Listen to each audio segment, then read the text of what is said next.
네, 안녕하십니까. 김정민의 그레이트 게임입니다. 오늘은 제가 이렇게 좀 옷을 바꿔 입었습니다. 배경이 굉장히 이렇게 고풍스러운데 이 앞에서 추리닝 입고 저번에 한번 방송을 했잖아요. 그게 좀 안 어울리는 것 같아가지고 오늘 좀 어울리지 않게 제가 한번 양복을 입고 또 이렇게 나왔습니다. 그래서 오늘은 9월 28일입니다. 이 9월 28일은 굉장히 의미가 있는 날입니다.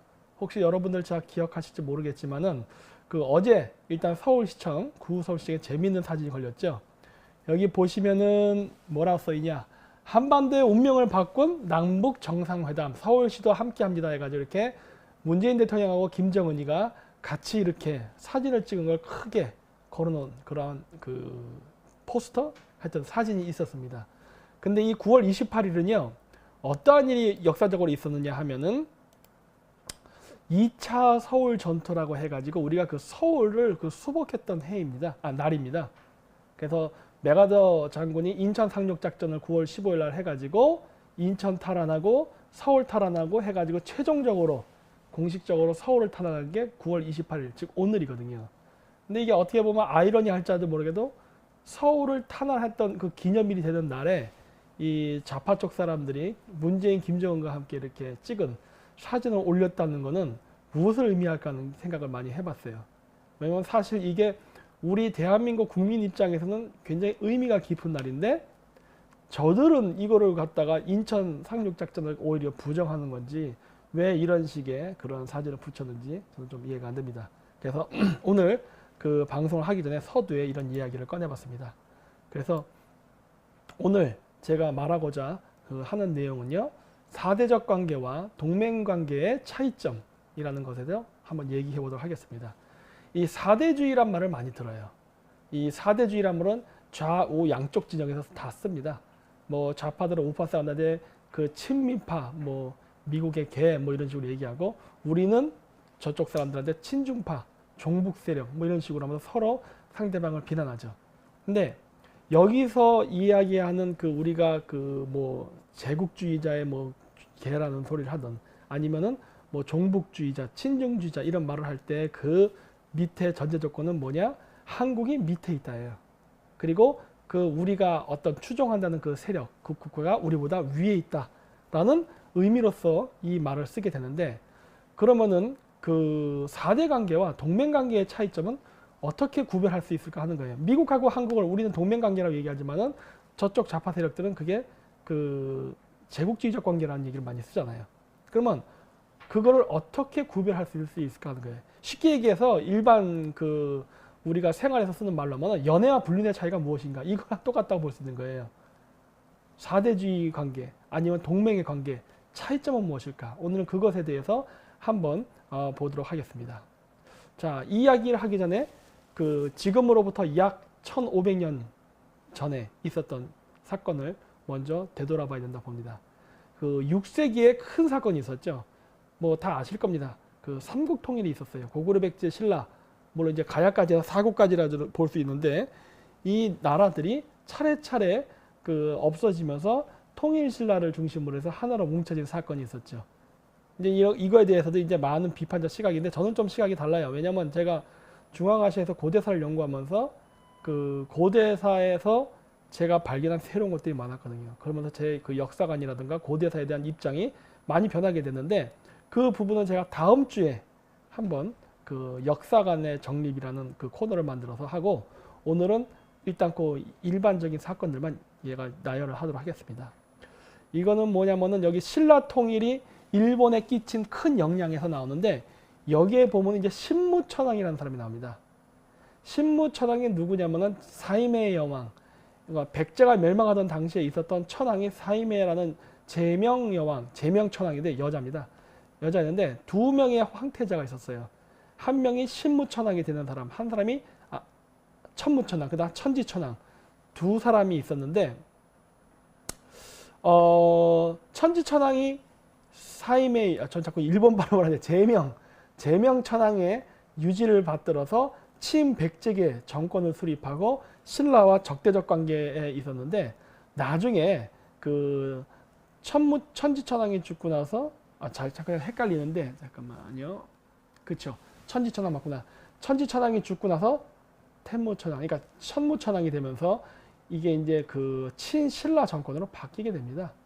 그거를 보통 우리가 뭐라고 얘기하냐면은 여기 이렇게 역사에서도 나오지만 노란색으로 친 부분 임신의 난이라고 합니다. 이 임신의 난이라는 과정을 통해서 천무천황이 실질적인 일본의 새로운 권력자가 돼서 천황이 되는 그런 사건이 벌어지는데 이 일련의 사건이 굉장히 재밌습니다. 그 앞쪽 그 내용에서도 봤지만은 이 신라는요 그다지 전쟁을 많이 한 나라가 아닙니다. 제가 뒤쪽에서 또 보여드릴 텐데 그렇게 전쟁을 많이 했던 나라는 아니에요. 하지만 그 일단 전쟁을 몇 번 한 이후에는 결국 최종적인 승리를 이끄는데 예를 들어서 신라가 가야한테도 옛날 때 굉장히 많이 밀렸었고 백제한테도 멸망의 위기까지 가는 등 온갖 시련이 다 있었지만 결국은 통일을 합니다. 물론 이거를 대해서 많은 사람들이 비판돼요. 고구려가 통일했으면 좋았을 걸 뭐 이런 얘기하는데 뭐 그런 생각도 어느 정도 맞기는 맞을 수 있다 보지만 신라도 그렇게 작은 나라가 아니었어요. 그건 제가 뒤에서 나중에 보여드릴 건데 근데 여기서 보면은 제가 무엇을 보여드리려 하느냐 백제가 660년에 멸망합니다. 의자왕이 이끌던 백제가. 근데 백제가요 그렇게 약한 나라가 아니었습니다. 의자왕 때도 신라는 계속 백제한테 공격당하면서 밀렸던 나라예요. 굉장히 어려움을 겪었던 그런 나라입니다. 그런데 의자왕 말기에 신라가 완전히 백제를 뒤엎어서 역전을 이루는 그런 일이 발생했죠. 그리고 나서 663년에는 백제 부흥운동을 실패합니다. 바로 일본으로부터 넘어온 백제 외 연합국을 나덕 연합군들이 물리칩니다. 그러면서 백제 부흥운동이 실패가 되고 그 다음 668년에 고구려가 멸망하고 672년에 일본에서 임신의 난이 발생해요. 그리고 나서 674년에 천무천황이 즉위되고 701년에 다이호 율령이라는 게 이게 발령되면서 본격적인 일본의 천황제 국가가 설립이 되는데 이 시대순적 사건을 제가 왜 보여드렸느냐 신라가 굉장히 강한 나라였다는 걸 제가 보여드리기 위한 겁니다. 여기도 보시면 뭐가 나오냐면은 뭐 이것도 박노자니까 또 좌파 뭐 유태인 뭐 이런 얘기 하지 마십시오. 이거 역사적 팩트만을 얘기하는 거니까. 자 여기에 보면 어떤 내용이 나오냐 신라 사신들이 일본에 39차례 파견됐다. 신라랑 일본이 서로 교류가 있다는 겁니다. 그런데 여기 보시면은 그 같은 기간에 일본 사신들은 신라를 25차례 방문을 했고 견당사 즉 당나라로 간 그 사신의 숫자는 10번 있었다는 거예요. 즉 일본은 그 당나라보다는 신라에 더 의존적이었습니다. 그거는 이것뿐만 아니라 그 밑에 보면 나오지만은 이제 뭐 8세기 초반까지만 해도 신라로 유학 가는 일본 유학생이 신라로는 13명이 있었고 당나라로는 9명이 있었다 해가지고 그 중국으로 가는 것보다 신라로 가는 숫자가 더 많았다는 얘기를 하는데 왜 이러한 현상이 발생하냐면요. 이것은 그 항해술 때문에 그렇습니다. 항해술. 그 왜 항해술을 제가 이야기하느냐. 그 엔닌, 일본의 그 유명한 승려인데 엔닌이 당나라를 가서 그 이렇게 뭐 견당 이렇게 했던 그 기록문이 있는데 거기도 보면 어떠한 이야기가 나오냐면은 그 일본의 승려들이 당나라를 그 갈 때에는 신라 상인들의 그 도움을 받아서 갔다 그래요. 즉 신라의 상선, 배를 타고 당나라를 갔습니다. 왜냐? 그 당시만 해도 일본의 그 해상 기술은요. 그다지 좋지가 못했어요. 그래가지고 직접 일본의 배를 타고 중국으로 간다는 것은 위험했습니다. 그리고 그 당시에 많은 견당사들 중엔 죽은 사람들도 있어요. 그만큼 그 당시에는 배를 타고 중국 대륙으로 간다는 건요. 목숨을 건 진짜 모험이었어요. 그랬는데 그거를 이렇게 수시로 왔다 갔다 하기 쉽게 할 수 있었던 것은 신라가 갖고 있던 해상 기술 때문입니다. 이 신라의 해상 기술이 어느 정도 좋았는지 저는 모릅니다. 하지만은 현재까지 발견된 유물을 보면은 그 신라의 그 해상 기술이 꽤 좋았을 것으로 추측되는데 그것이 무엇이냐면 그 경주박물관에 가면은 그 토호가 있습니다. 그 대부분의 토호가 남녀간의 그 섹스나 사랑 이런 것들을 묘사한 것들이 많지만 그거 외에 동물들이 묘사된 건데 거기 보시면은 기린, 뭐 코끼리, 뭐 별의별 동물들이 다 나오는데 굉장히 그 특이했던 게 아르마딜로, 그 다음에 개미핥기가 나옵니다. 근데 개미핥기는 호주에 있는 동물이고 아르마딜로는 남미에 있는 동물이에요. 그럼 어떻게 신라의 사람들은 그 동물을 진흙으로 만들었을까요? 뭔가 봤기 때문에 그런 거 아닐까요? 그리고 또 그 일본 교토에 그 정창원이라 그래서 일본 천황의 그 보물 그 창고가 있습니다. 거기 가면은 그 보물들이 많이 있는데 그 창고에 가면은 이게 어디로부터 사왔다라는 거를 이렇게 일종의 그 뭐랄까 라벨 제품 상표가 붙어 있는 게 있는데 거기에 가면은 아르마딜로의 가죽이 있어요. 근데 아까 얘기했던 남미산이라고. 근데 그 가죽이 있는데 그 가죽에 뭐라 썼냐? 신라 상단으로부터 샀다라는 말이 있어요. 즉 일본인이 직접 가서 가져온 건 아니라는 거예요. 그 신라인은 어떻게 거기 가서 가져왔을까요? 뭐 안류산 열도에서 만났을까요? 아니면 남미까지 갔을까요? 방법은 저도 몰라요. 하지만 그 이 삼국시대 때 신라의 상단이 꽤 멀리까지 원양 항해가 가능했던 것 같습니다. 뭐 이것만 있는 건 아니죠. 이거 외에도 페르시아, 아라비아로부터 많은 그 물건들을 갖고 들어왔었죠. 그런 걸로 봤을 때 그 당시에 물론 백제도 항해술 좋았어요. 어쨌든 제가 이해하고 싶은 거는 우리 한민족을 얘기하는 겁니다. 근데 그 당시에 우리가 제일 약했다고 생각해서 이 신라의 항해술이 굉장히 넓었다는 거예요. 이미 그 중국에서 얘기하는 정화보다도 먼저 아프리카, 먼저 어떻게 보면 남미까지도 알았을 가능성이 있는 거예요. 바로 토호라는 유물을 통해서. 그리고 이미 그 엔린이라는 그 일본 승려의 그 일기에도 나오듯이 신라는 항해술이 좋았습니다. 그리고 장보고가 있었죠. 그래서 당시 동북아시아 일본의 지정학적 상황은 한반도 도라인들에 의해서 정치적 영향력을 강하게 받고 있었다. 요거는 임신한 아닙니다. 제가 좀 이따 얘기할게요. 그 다음에 신라 당나라의 적대적 관계에 있었으나 경제적으로 의존했다. 그럼에도 불구하고 그 일본은 당나라의 반대에도 불구하고 독자적인 천황제를 유지합니다. 즉 황제 밑에 왕 이런 제도가 아니라 스스로 독자적인 천황 국가를 만듭니다. 그게 이제 다이호 율령이에요. 독자적인 국가를 이제 만들어 나가는데, 자, 이 얘기를 제가 왜 하느냐? 이게 아까 얘기했듯이 신라의 전쟁 얘기를 쭉 했는데, 요것 때문입니다. 신라가요, 이때 당시에 그 장보고라는 인물이 나옵니다. 통일신라에. 그래가지고 그 사람이 이렇게 주변으로 확장을 해나가는데, 제가 그 통일신라가 결코 약한 나라가 아니었다 이야기한 이유가 여러 가지가 있는데, 이 지도를 먼저 보여드릴게요. 시대순으로. 먼저 660년에 백제가 멸망당하면서 남쪽을 통일합니다. 그리고 나서 668년에 고구려가 멸망당해요. 그리고 난 다음에 그 672년에 임신왜란이라는 게 일어나는데, 이 임신왜란이 굉장히 중요합니다. 왜 그러느냐? 그 소수설이라고 볼 수 있지만은 그 일본에서는요, 그 천무천왕이 신라계가 아닌가라는 얘기를 많이 해요. 그러니까 천지천왕과 천무천왕은 물론 황태자이긴 하지만 그 서로 다른 색깔을 가지고 있었습니다.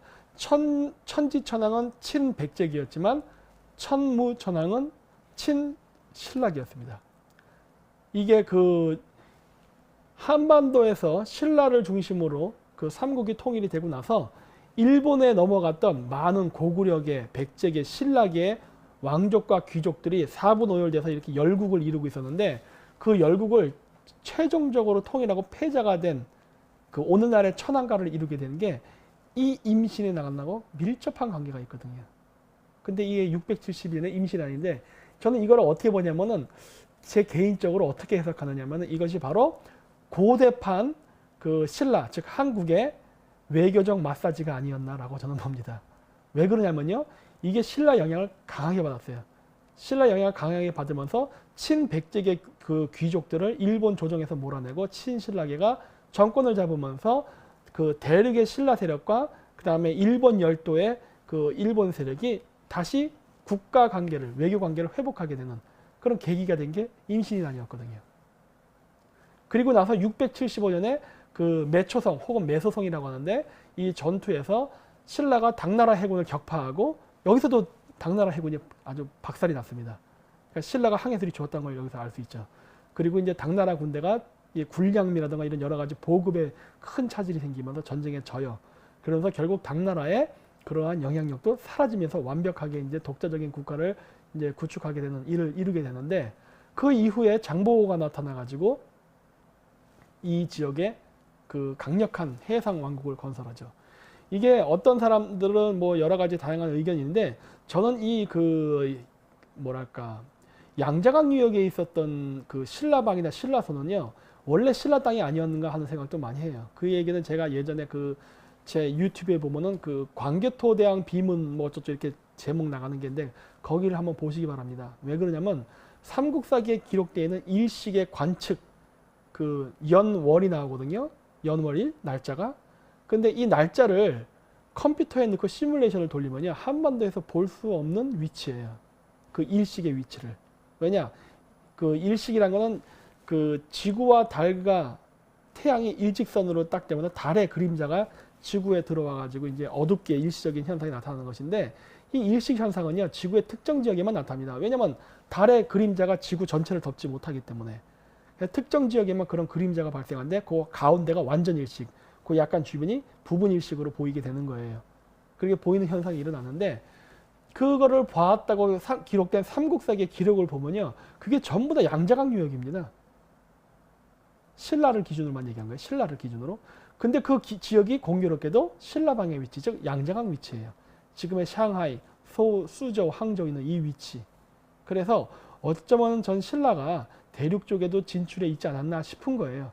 그래서 그 신라의 그 영역 안에 장보고가 해상세를 건설한 것이 아니었나 싶고, 그래서 이게 그 장보고와 동북아 네트워크라는 포스터인데, 당시 그 신라의 삼국통일할 수는 없죠. 왜냐하면 북쪽에는 다시 또 발해가 생겼는데, 이 당시에 신라와 발해 남무국 시대 때 그 한민족의 영역은 오히려 확장된 게 아닌가라고 저는 생각을 해요. 중국 지역의 그 신라의 천문 관측이 한반도로 넘어온 건 AD 787년 이후의 관측 기록입니다. 그때부터는 일식 기록이 한반도에서 나와요. 이 컴퓨터로 돌려도 한반도에서 본 게 맞다라고 보입니다. 하지만 그 이전은 아니에요. 그 이전은 전부 중원 대륙이었어요. 근데 중원 대륙이었다 해서 그거를 우리가 중국 기록을 베꼈다 하기에는 좀 무리가 있습니다. 왜? 베꼈다면은 낙양이나 서한 거를 베꼈어야죠. 왜? 그 당시 중국인들이 남만, 그래서 야만족이라 땅이라 불렸던 왜 양자강에서 천문 관측 기록이 나타납니까? 그거는 신라의 천문 관측 기록이겠죠. 근데 신라의 천문 관측 지역은 우연스럽게도 초나라의 땅입니다. 초나라의 땅이고, 그 초나라를 건설한 세력들은 묘족들이에요. 바로 치우를 시조신으로 모시는, 우리랑 같지 않습니까? 그래서 어떤 상관관계가 있다라고 보고, 그 당시에 신라는 결코 약소국이 아니었으며, 그 당시에 그 삼국 통일을 하고 나서 자기네들에게 영향을 끼칠 수 있는 후한을 제거하기 위해서 심지어 일본의 정권까지도 바꾼 그러한 강력한 세력이었다. 그리고 일본과 당나라의 직접 교역을 못하고 자신들이 중간에 가로막고서 중개무역을 통해서 막대한 이득을 취할 만큼 굉장히 강력한 해상 세력과 군사력을 보유했다는 걸 알 수가 있습니다. 따라서 신라의 삼국통일, 물론 이제 발해가 있으니까 남북국 시대라고 얘기하죠. 는 결코 우리 민족에게서 수치의 역사가 아니고, 만주가 그렇다고 해서 우리가 잃어버린 땅도 아니었다 해요. 왜? 만주에는 발해가 존재했으니까. 그래서 이미 그 통일 신라 이후에도 이게 보면 실크로드가 나오지만은 우리의 영역이 계속 서쪽으로 뻗쳤습니다. 제가 그래서 얘기했잖아요. 지금 경주박물관에 가면 페르시아산 유리라던가 그 다음에 옥구슬, 중앙아시아산 옥구슬 이런 것들도 나온다고. 그 교역의 범위가 조선시대 때보다도 뛰어났습니다.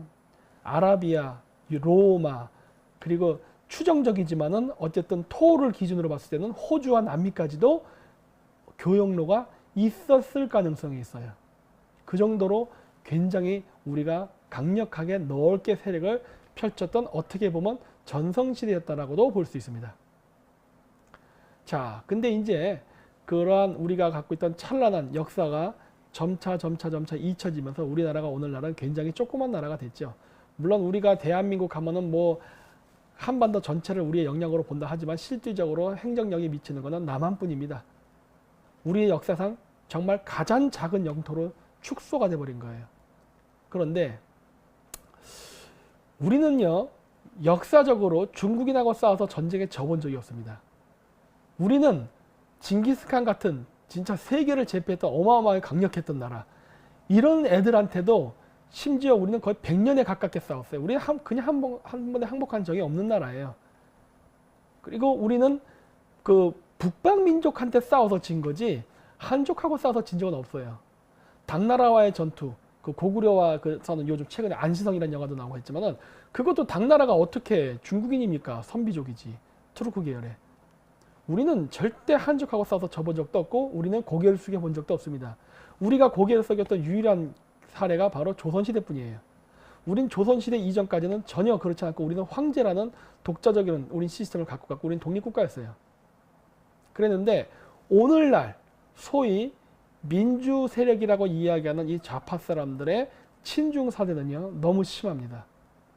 우리나라가 여태까지 단군 이래 이런 식으로 그 중국에게 고개를 숙이고 기웃기웃했던 적은 단 한 번도 없었어요. 전 이것을 우리가 지금 치욕의 역사를 살고 있다고 저는 보고 있습니다. 이게 저는 4대주의라고 보고 있어요. 조선시대 때부터 지금까지 이 중국에 대한 우리가 단 한 번도 싸워보지도 않았어요. 적과 싸워보지도 않고 이렇게 고개를 숙이고 4대를 한다는 것은 원래 치욕스러운 거거든요. 그걸 지금 우리가 하고 있는 거예요.